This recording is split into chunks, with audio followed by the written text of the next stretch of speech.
नमस्कार, स्वागत है आपका उत्तर प्रदेश विशेष में। आपके साथ मैं हूं सोनल दहिया। खबरों की शुरुआत करेंगे। पीएम मोदी मंगलवार को एएमयू के शताब्दी समारोह में बतौर मुख्य अतिथि शिरकत करेंगे। सुबह 11 बजे पीएम मोदी वीडियो कॉन्फ्रेंसिंग के जरिए अलीगढ़ मुस्लिम यूनिवर्सिटी के कार्यक्रम को संबोधित करेंगे। बताया जा रहा है कि इस दौरान पीएम मोदी एक डाक टिकट भी जारी करेंगे। कार्यक्रम में केंद्रीय मंत्री रमेश पोखरियाल के साथ विश्वविद्यालय के कुलपति शशाद्ना मुदफ्फल सैफुद्दीन भी मौजूद रहेंगे। बता दें कि अलीगढ़ मुस्लिम यूनिवर्सिटी की स्थापना के 100 वर्ष पूरे हो गए हैं। इसके उपलक्ष्य में शताब्दी समारोह का आयोजन किया जा रहा है, जिसमें पीएम मोदी का ऑनलाइन संबोधन होगा। कार्यक्रम को लेकर इंतजामिया कमेटी ने तैयारियां पूरी कर ली हैं। बता दें कि इसके साथ ही पीएम मोदी एएमयू के कार्यक्रम में 56 साल बाद शामिल होने वाले पहले प्रधानमंत्री बन जाएंगे। 56 साल पहले एएमयू के दीक्षांत समारोह में पूर्व प्रधानमंत्री स्वर्गीय लाल बहादुर शास्त्री ने शिरकत की थी।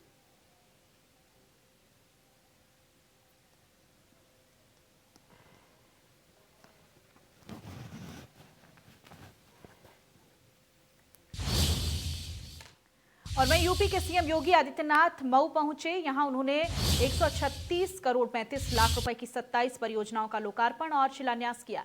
इसके बाद सीएम जनसभा को संबोधित किया और संबोधन में मुख्यमंत्री ने कहा कि चंद लोग किसानों को बरगलाने का काम कर रहे हैं, जबकि नया कृषि कानून किसानों के हित के लिए है। उन्होंने कहा कि बाढ़ से किसानों की फसल बर्बाद होती है और ऐसे में प्रदेश सरकार ने ऐसी व्यवस्था की है कि अब बाढ़ से प्रभावित किसानों को काफी हद तक राहत मिल चुकी है। वादा है कि आने वाले 2 साल में किसानों को बाढ़ की समस्या से पूरी तरह से निजात मिल जाएगा। नदियों को चैनलाइज करके बाढ़ की समस्या से मुक्ति दिलवाई जाएगी। इसके लिए जल शक्ति विभाग 15 जनवरी से काम भी शुरू कर देगा। साथ ही सीएम योगी ने कहा कि पूर्वांचल एक्सप्रेसवे वो योजना है जिसे पूर्वांचल का बैकबोन कहा जाता है। आने वाले दिनों में पूर्वांचल के नौजवानों को जीविकोपार्जन के लिए कहीं बाहर नहीं जाना होगा।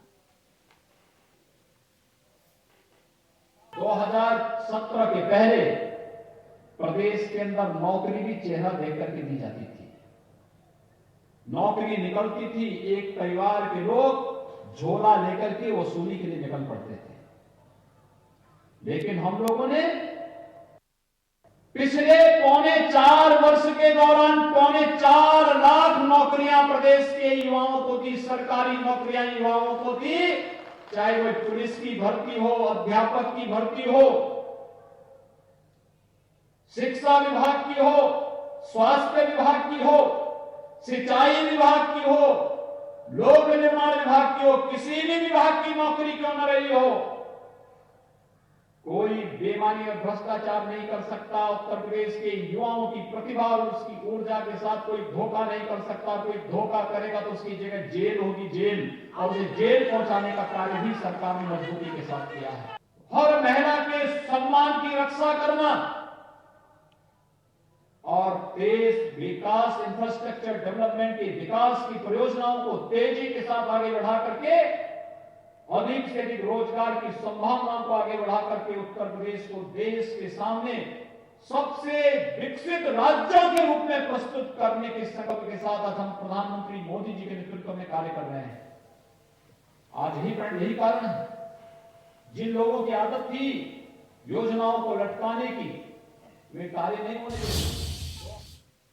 और वहीं चिकित्सा एवं स्वास्थ्य मंत्री जयप्रताप सिंह सुल्तानपुर समेत प्रदेश के 8 जनपदों में एक साथ फाइलेरिया उन्मूलन कार्यक्रम का शुभारंभ करने पहुंचे। मंत्री जयप्रताप सिंह ने कहा कि फाइलेरिया की दवा अब स्वास्थ्य कर्मी घर घर जाकर प्रत्येक व्यक्ति को खिलाएंगे। सुल्तानपुर जनपद में इसके लिए 2342 स्वास्थ्य कर्मियों की टीम अभियान का शुभारंभ कर चुकी है और प्रभारी मंत्री ने सुल्तानपुर की कानून व्यवस्था और धान क्रय केंद्रों की स्थिति की भी समीक्षा की है। इस अवसर पर जिलाधिकारी रवीश गुप्ता, मुख्य विकास अधिकारी अतुल वत्स, सुल्तानपुर और स्थानीय विधायक भी मौजूद रहे।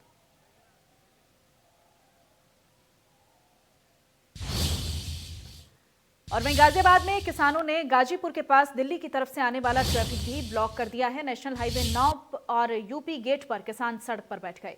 फिलहाल दिल्ली से आवाजाही पूरी तरह से रोक दी गई है। अक्षरधाम से गाजियाबाद जाते समय गाजीपुर गोल चक्कर से टर्न लेकर आप आनंद विहार बॉर्डर का रास्ता इस्तेमाल किया है।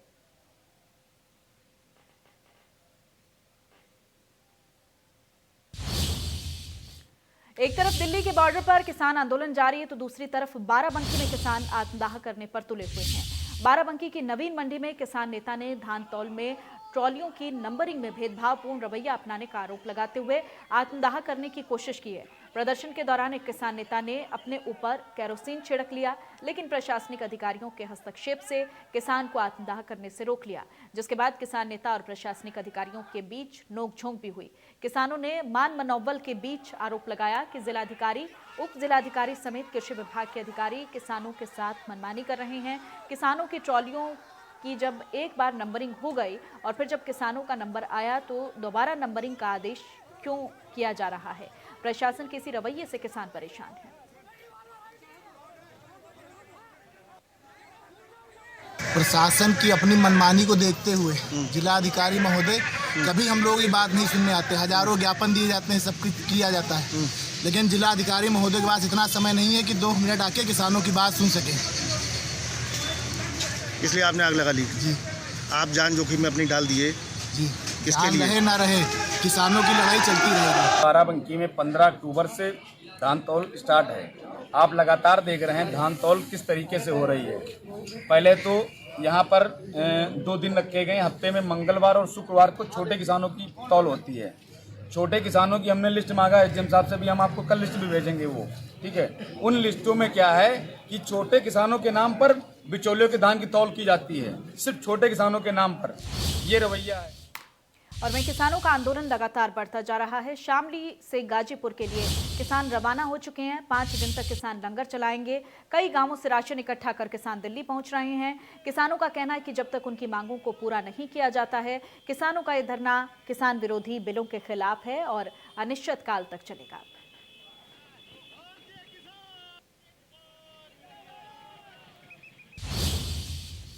और वहीं आयकर विभाग की टीम ने सोमवार को एचएसजे सर्राफ यानी कि हर साहेबल श्यामलाल ज्वेलर्स के बरेली, लखनऊ और बदायूं स्थित शोरूम और घर समेत 4 जिलों में छापेमारी की।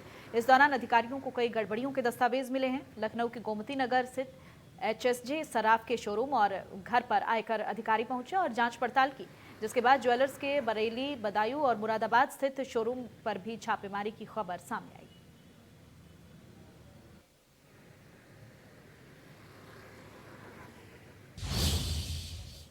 और वहीं बस्ती में अपहृत बच्ची का शव मिलने से इलाके में सनसनी फैल गई है। 14 दिसंबर को घर के बाहर से बच्ची का अपहरण हुआ था। बच्ची का शव गन्ने के खेत में पड़ा मिला है। सूचना के बाद मौके पर पहुंचे परिजनों ने शव देखकर सन्न रह गए। मासूम का शव काला पड़ चुका था। एक पैर में चप्पल थी, दूसरे पैर की चप्पल गायब है। घटना की जानकारी पर एसपी हिमराज मीणा समेत स्थानीय थाने की फोर्स मौके पर पहुंची। खेत के आसपास सुराग तलाशने में जुटी हुई है। फोरेंसिक टीम ने भी साक्ष्य जुटाए हैं।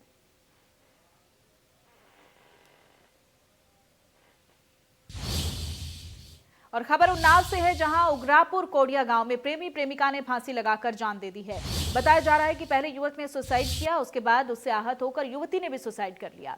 लड़के के परिजनों ने हत्या का आरोप लगाया है, तो वहीं मृतक युवती की मां का कहना है कि लड़का लड़की से मिलने के लिए घर आया था, जिसके बाद उसकी पिटाई की और इसकी शिकायत करने लड़के के घर गई, तो वापस लौट कर आई तो उसने फांसी लगा ली।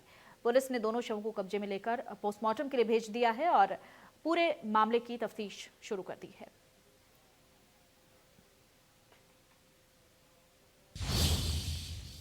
और वहीं ताज नगरी आगरा के सुंदर इलाके स्थित इंडियन ओवरसीज बैंक में 57 लाख की बैंक डकैती का पुलिस ने खुलासा किया है। डकैती बैंक के अस्थायी कर्मचारी ने डलवाई थी। उसके पास से कैश भी बरामद किया गया है। आगरा के सदर क्षेत्र में रोहता स्थित इंडियन ओवरसीज बैंक की शाखा में से 15 दिसंबर को 56,94,000 रुपए की डकैती बैंक के चतुर्थ श्रेणी कर्मचारी पुनीत ने डलवाई थी। इस मामले में पुनीत समेत 5 आरोपी गिरफ्तार किए गए हैं। उनके पास से 32 लाख कैश बरामद किया गया है, जबकि 3 आरोपी अभी भी फरार हैं। जानकारी के मुताबिक सीसीटीवी फुटेज में दिख रहा है एक बदमाश को जेल में बंद कैदी ने पहचान लिया। इसके आधार पर पुलिस डकैती कांड के खुलासे के करीब पहुंची। हिरासत में लिए गए कर्मचारी पुनीत ने पूछताछ में बताया है कि डकैती की साजिश कई दिन पहले रची गई थी।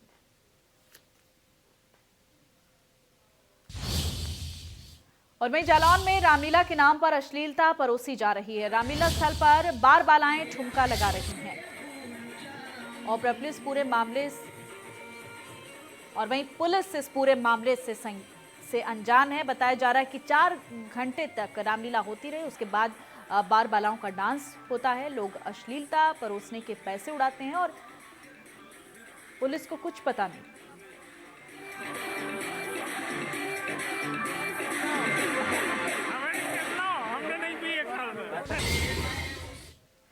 और वहीं लखनऊ के मोहनलालगंज व्यापार मंडल अध्यक्ष और प्रधानपति सुजीत कुमार पांडे की हत्या के मामले में पुलिस के हाथ अब तक खाली हैं। पुलिस अब तक हत्यारों का पता नहीं लगा सकी। इसको लेकर लोगों में आक्रोश है।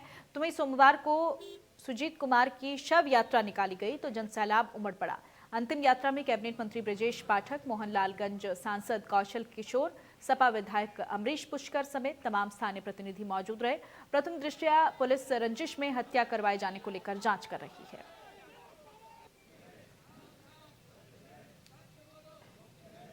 राजधानी लखनऊ के मोहनलालगंज में जो व्यापार संघ के अध्यक्ष थे सुजीत पांडे, उनकी कल गोली मारकर हत्या कर दी गई, निर्मम हत्या की गई है। ऐसे में यहाँ पर जो क्षेत्र के जो सांसद हैं वो पहुँचे, उनसे बात करते हैं। सर, क्या लगता है कि जो अब बदमाश हैं कितने बेखौफ हो गए हैं राजधानी लखनऊ की अगर बात कर दो?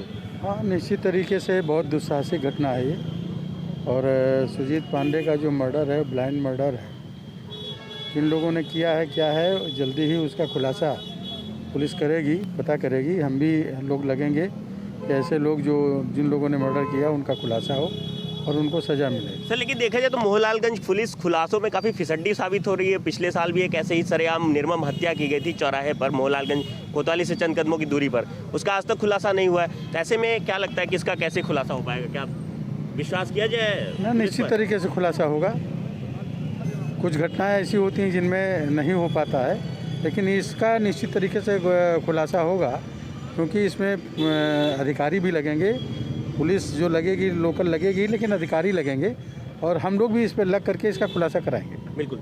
हमारे साथ में लेकपैट के चेयरमैन भी हैं, वीरेंद्र तिवारी जी हैं, उनसे बात करते हैं। सर, क्या लगता है कि किस तरह से जो ना ये बीजेपी सरकार में इस तरह अगर ऐसा होगा तो सर क्या कहेंगे कि जहाँ एक तरफ सरकार कहती है कि जो बदमाश है उन पर अंकुश लगाया जाएगा, उनको उत्तर प्रदेश से बाहर जाएंगे वो, लेकिन वो लगातार राजधानी में ही इस तरह के कांड कर रहे हैं। घटना निश्चित रूप से बहुत दुर्भाग्यपूर्ण है। सुजीत पांडे से हम लोग पारिवारिक संबंध थे। शाम की घटना है, ब्लाइंड मर्डर है। पुलिस कमिश्नर DK ठाकुर से हमने बात की है, घटना का जल्दी खुलासा होना चाहिए। पुलिस कमिश्नर ने काफ़ी टीमें लगा दी हैं। निश्चित रूप से बहुत जल्दी हत्यारों का खुलासा होगा, कठोर कार्रवाई होगी। बिल्कुल, यहाँ जिस तरह से कहा जा रहा है कि लगातार जो हत्यारे हैं पुलिस जल्द उनका खुलासा करेगी, लेकिन बड़ी बिल्कुल कुछ ग्रामीण भी हैं। मांग है, हमारे लोकप्रिय प्रधान थे, गरीबों के मसीहा थे, मुस्लिम चाहिए, खुलासा होना चाहिए, हमें रिजल्ट चाहिए। हम कोई मुआवजा सरकार से नहीं मांग रहे, बीजेपी सरकार से, हम मुस्लिम मांग रहे हैं। ये ग्रामीणों की मांग है। सुजीत पांडे, बिल्कुल आप देख सकते हैं कि जिस तरह से जनता है, लोकप्रिय अध्यक्ष थे वो व्यापार मंडल के, किस तरह से पूरी जनता आप देख रहे हैं कि उनके पीछे परेशान है। सैकड़ों की हजारों की तादाद में यहाँ पर जन सैलाब उमड़ा हुआ है। वही तमाम लोग यहाँ पर पहुंचे भी। आपको बता दें, बीजेपी सांसद जो है कौशल किशोर, वही लेकपैट के जो अध्यक्ष हैं वीरेंद्र तिवारी जी, तमाम लोग आए हैं। लेकिन ये बड़ा सवाल उठता है कि जहां अगर हम पुलिस कमिश्नरेट की बात करें तो वहां अभी पिछले साल ही एक फौजी की निर्मम हत्या इसी तरह से बीच चौराहे पर की गई थी। उसका खुलासा पुलिस आज तक नहीं कर पाई है। ऐसे में बड़ा सवाल उठता है, क्या सुजीत पांडे के हत्यारों को पुलिस गिरफ्तार कर पाएगी? लखनऊ से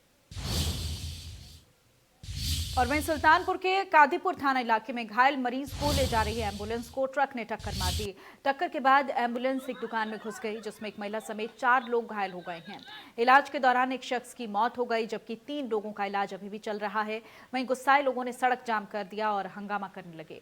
इतने में एक और एम्बुलेंस मौके पर पहुंची, जहां आक्रोशित लोग दूसरी एम्बुलेंस में भी तोड़फोड़ करने लगे। मौके पर पुलिस पहुंची है, लोगों को समझा बुझाकर शांत किया। पुलिस ने ट्रक ड्राइवर को पकड़ लिया है।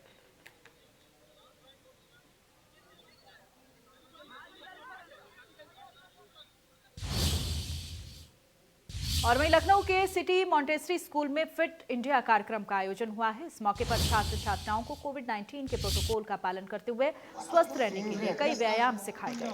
स्कूल में फिट इंडिया कार्यक्रम का आयोजन स्पोर्ट्स अथॉरिटी ऑफ इंडिया और council for school certificate examination की मदद से किया गया।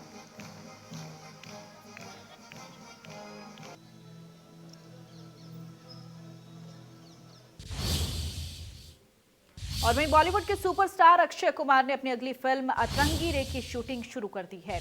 उन्होंने हाल ही में सारा अली खान के साथ इस फिल्म की शूटिंग को ज्वाइन किया है। आगरा में फिल्म अतरंगी रे की शूटिंग चल रही है। ताजमहल, आगरा फोर्ट समेत कई जगहों पर फिल्म के सीन फिल्माए जा रहे हैं। अक्षय कुमार ने शूटिंग के दौरान का एक वीडियो अपने इंस्टाग्राम अकाउंट पर शेयर किया है। ये वीडियो ताजमहल के सामने उसके परिसर में फिल्माया गया है।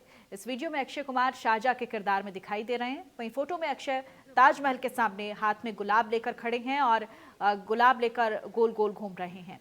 इस वीडियो को स्लो मोशन में शूट किया गया है। अक्षय कुमार ने यह वीडियो शेयर करते हुए लिखा है कि वहां ताज।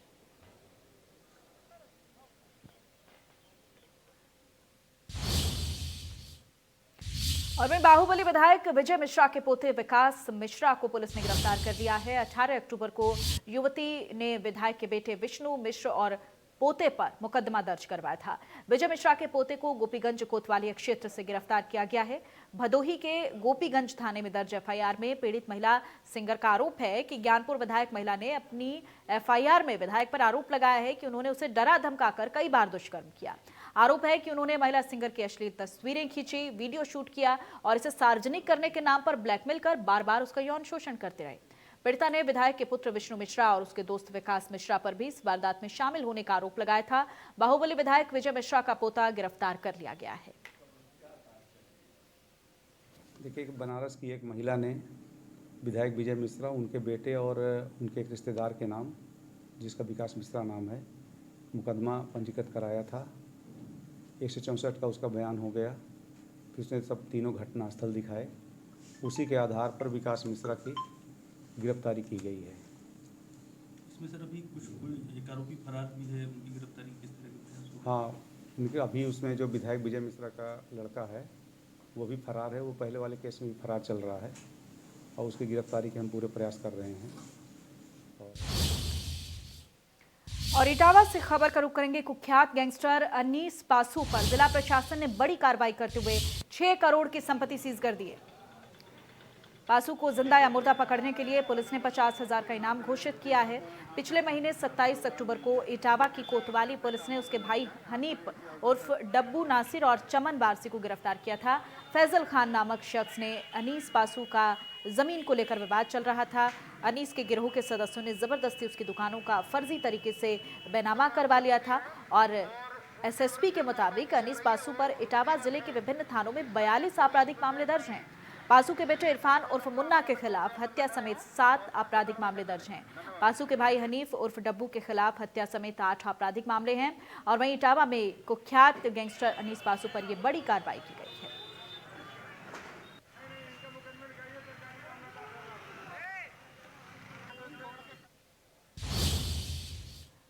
और वहीं महोबा के पूर्व एसपी 50,000 के नामी मणिलाल पाटीदार के खिलाफ लुकआउट नोटिस जारी किया गया है।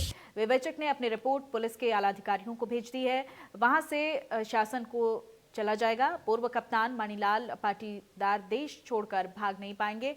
जल्दी उन्होंने सरेंडर नहीं किया तो पुलिस उनके घर कुर्की की कार्रवाई करने वाली है। महोबा के क्रशर कारोबारी इंद्रकांत त्रिपाठी की मौत के मामले में प्रयागराज के एसपी क्राइम आशुतोष मिश्र जांच कर रहे हैं। उनके सहयोग से महोबा पुलिस के अलावा प्रयागराज पुलिस और एसटीएफ भी लगी है। विवेचना के क्रम में झांसी की विधि विज्ञान प्रयोगशाला की टीम ने शनिवार और रविवार को महोबा में सीन दोहराया। पुलिस ने बताया कि इंद्रकांत त्रिपाठी की जिस गाड़ी में गोली लगी थी उसी की पूरी जांच की गई है। फॉरेंसिक टीम ने वारदात का सीन भी दोहराया है। 50,000 के इनामी आईपीएस के खिलाफ ये लुकआउट नोटिस जारी किया गया है।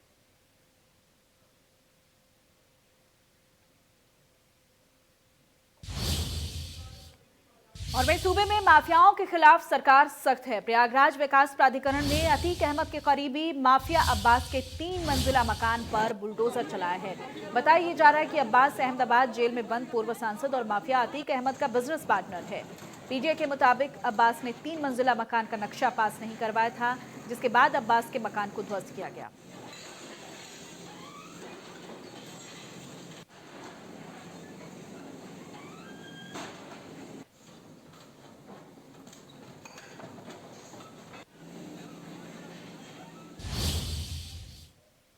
और वहीं उन्नाव में उग्रापुर कोडिया गांव में प्रेमी प्रेमिका ने फांसी लगाकर जान दे दी। बताया जा रहा है कि पहले युवक ने सुसाइड किया, उसके बाद उससे आहत होकर युवती ने भी सुसाइड कर लिया। लड़के के परिजनों ने हत्या का आरोप लगाया है, तो वहीं मृतक युवती की मां का कहना है कि लड़का लड़की से मिलने के लिए घर आया था, जिसके बाद उसकी पिटाई की और इसकी शिकायत करने लड़के के घर गई थी। वापस लौटकर आई तो उसने फांसी लगा ली। और इसी के साथ बुलेटिन में फिलहाल इतना ही। नमस्कार। है।